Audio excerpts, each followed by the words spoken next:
नसीब एक दूसरे से जुड़े होते हैं। मुझे तो लगता है ये तरक्की भी तुम्हें अरीशा के नसीब से मिली है। भाई, मैं क्या सोच रही थी, आप भाभी को फोन कर लेना ताकि वो भी तैयार हो जाए और हमारे साथ चलें। कितना अच्छा लगेगा उन्हें गाड़ी का सुन के।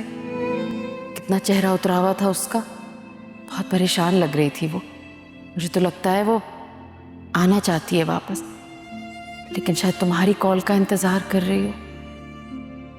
ये मुझे क्या हो रहा है? जब उसको मेरी परवाह ही नहीं है तो मैं क्यों उसको याद कर रहा हूं?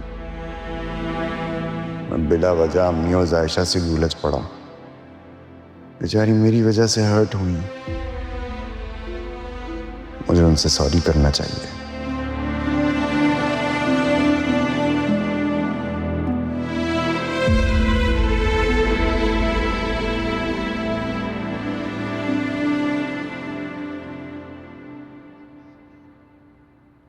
क्या बात है, बहन से इतना नाराज हो के अब माँ से भी बात नहीं करोगे? नहीं अम्मी,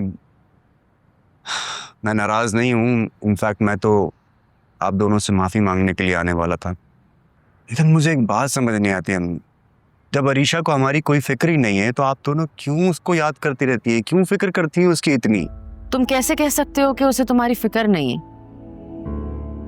हो सकता है कि वो तुम्हें याद कर रही हो, इसीलिए तुम्हारे बुलाने का इंतजार कर रही। मैं इसी वजह से तो कह रही हूँ कि तुम उसे कॉल कर लो।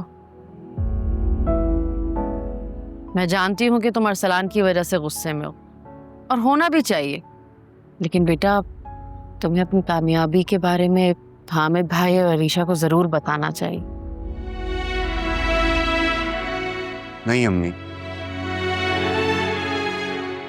इतना सब कुछ हो गया हमारे दरमियान, क्या एक बार भी ताया अब्बू या सुफियान ने कॉल की? मुझे बुरा नहीं लगेगा। जब उन लोगों को हमारी कोई परवाह नहीं है तो हम लोग उनकी परवाह क्यों करें? अपनों में अना आड़े आ जाए ना तो रिश्ते टूट जाते हैं, और फिर उस घर से तो तुम्हारे दो रिश्ते वाबस्ते हैं। तुम पहल कर लो, अपनी कामयाबी के बारे में हामिद भाई और अरीशा को बताओ। इस बहाने तुम्हें इन दोनों के रवैये भी पता चल जाएंगे।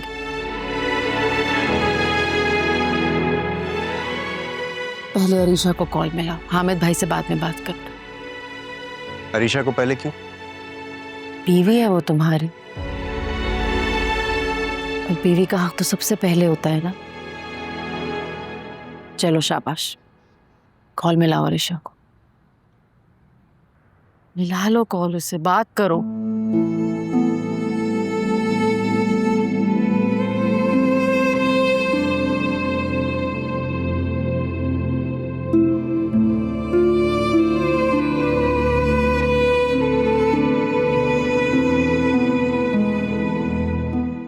देखा, मैंने आपको पहले ही कहा था कि अरीशा ना इस घर में वापस आना नहीं चाहती, लेकिन आप नहीं मान रही।